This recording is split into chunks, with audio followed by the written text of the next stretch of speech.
On va parler aujourd'hui de la dérivation. La dérivation, pour moi, c'est le chapitre le plus important de l'année de première et terminale. Ce chapitre va nous aider à étudier les variations d'une fonction. Donc à partir de ce chapitre-là, ça va être vraiment très facile d'étudier les variations de n'importe quelle fonction. Dans ce chapitre, on va voir qu'est-ce que c'est que le nombre dérivé, on va voir le taux de variation, le nombre dérivé. Ensuite, on va déterminer les dérivés des fonctions classiques, comme la fonction second degré, fonction carré, fonction racine, fonction affine, fonction puissance. Toutes ces fonctions-là, on va voir leurs dérivés. Ensuite, on va étudier les tangentes.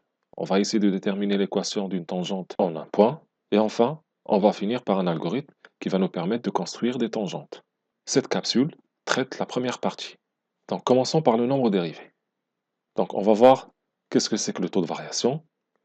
Donc, pour ça, on va prendre un repère et on va tracer une fonction f. On va prendre un point A de coordonnées A, f de A et un point B de coordonnées B, f de B. Et on va prendre une droite qui va être séquente à la courbe.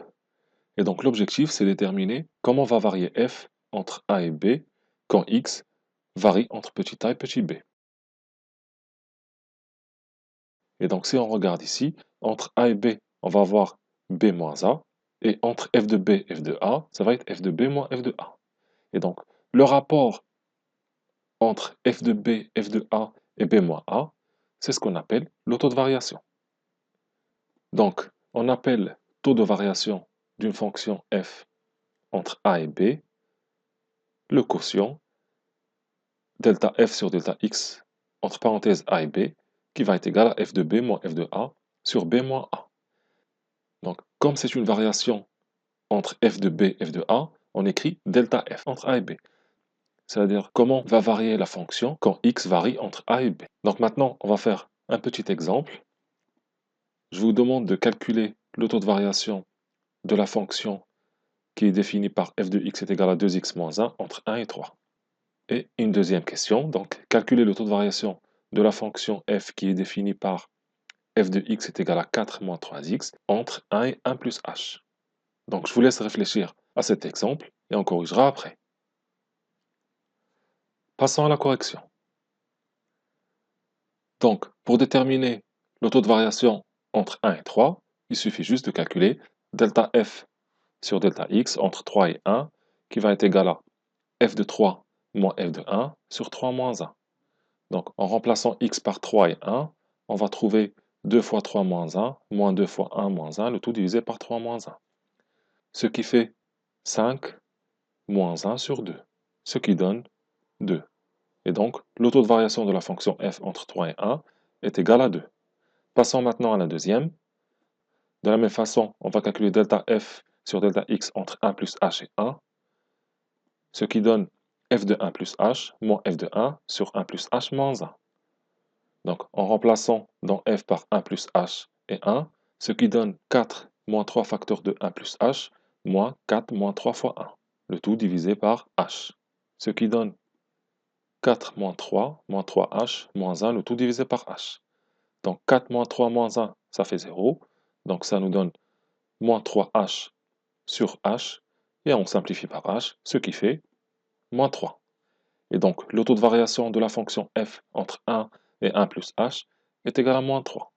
Passons maintenant au nombre dérivé. Donc, pour déterminer le nombre dérivé, on va prendre une courbe. On va placer un point A de coordonnées A et f de A, comme pour le taux de variation. Et maintenant, on va prendre M de coordonnées A plus H, f de A plus H. Avec H, c'est un nombre strictement positif. On va regarder le taux d'accroissement de la fonction entre A et M, donc comme pour la première partie. Donc ça va nous donner f de A plus H moins f de A, le tout divisé par H. Et l'objectif, c'est on va regarder qu'est-ce qui se passe quand M s'approche de A, c'est-à-dire quand H tend vers 0. Et donc, si on regarde cette droite séquente, donc quand le point M s'approche du point A, la droite va s'approcher de la tangente. Donc, si on regarde quand le point M il va être collé au point A, donc le taux d'accroissement, ce n'est rien d'autre que le coefficient directeur de la tangente. Et le coefficient directeur de la tangente au point A, ce n'est rien d'autre que le nombre dérivé. Dans cet exemple, le nombre dérivé est égal à 0,6.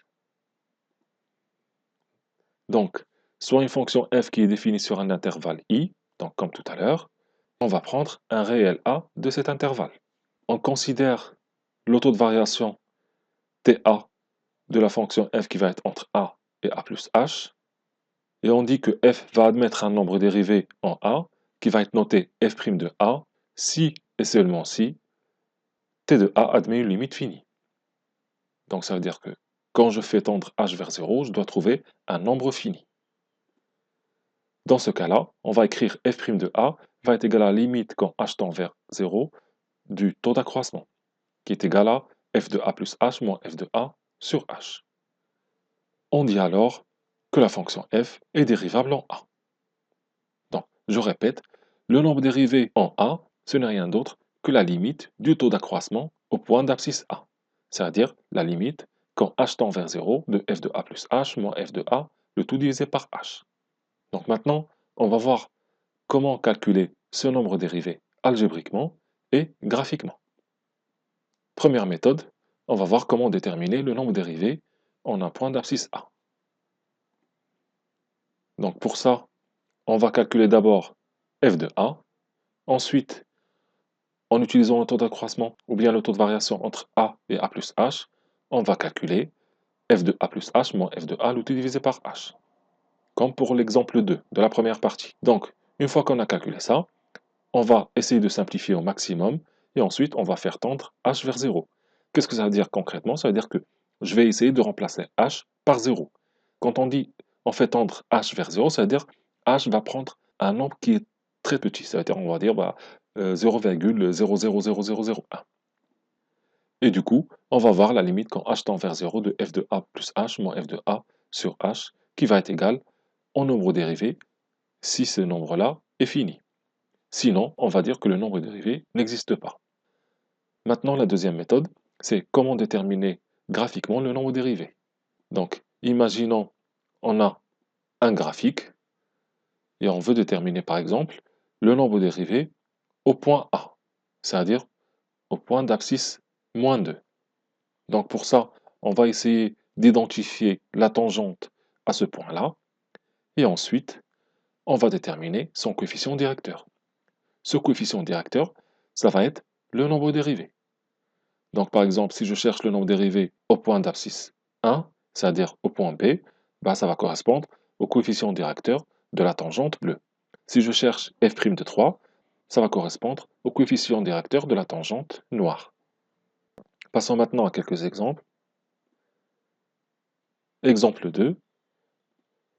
Calculer f' de a dans le cas où la fonction est égale à 5x plus 3 et au point d'abscisse moins 1. Question B. Le nombre dérivé en 2 pour la fonction 3x carré moins x. Question C. Le nombre dérivé en 1 de la fonction 2 sur x. Et enfin, le nombre dérivé en 3 de la fonction racine x. Deuxième question. Déterminer graphiquement f' de moins 1, f' de 2 et f' de 0 à partir du graphique.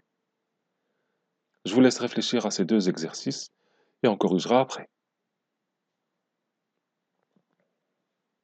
Commençons par la première question. Donc, on va essayer de déterminer le nombre dérivé en moins 1 de la fonction 5x plus 3 et le nombre dérivé en 2 de la fonction 3x carré moins x. Donc, pour ça, on va d'abord calculer le taux d'accroissement en moins 1. Donc, ce qu'on appelle t-1. Ça va être f de moins 1 plus h moins f de moins 1, le tout divisé par h.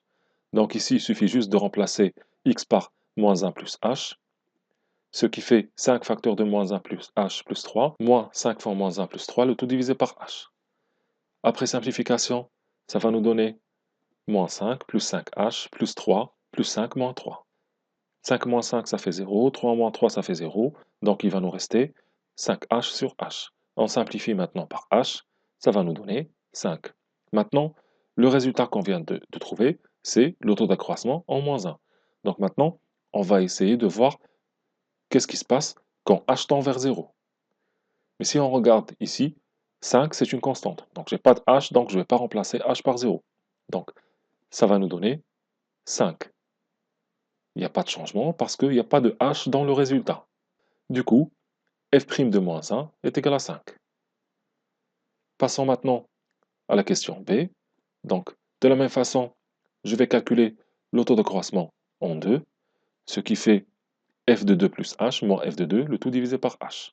On remplace x par 2 plus h, ce qui fait 3 facteurs de 2 plus h au carré moins 2 plus h moins 3 fois 2 au carré moins 2. Donc, on simplifie, ça va nous donner 3 facteurs de 4 plus 4h plus h carré, moins 2 moins h, moins 12 moins 2. Ce qui fait 12 plus 12h plus 3h au carré, moins 2 moins h moins 10. Donc 12 moins 2 moins 10, ça fait 0. Donc 12h moins h, ça nous donne 11h plus 3h carré divisé par h. On factorise par h, ça va nous donner h facteur de 11 plus 3h, le tout divisé par h.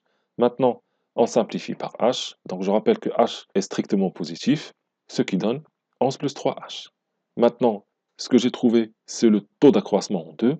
Maintenant, je vais faire tendre h vers 0. Et je vais regarder, ce taux d'accroissement, il va tendre vers quoi?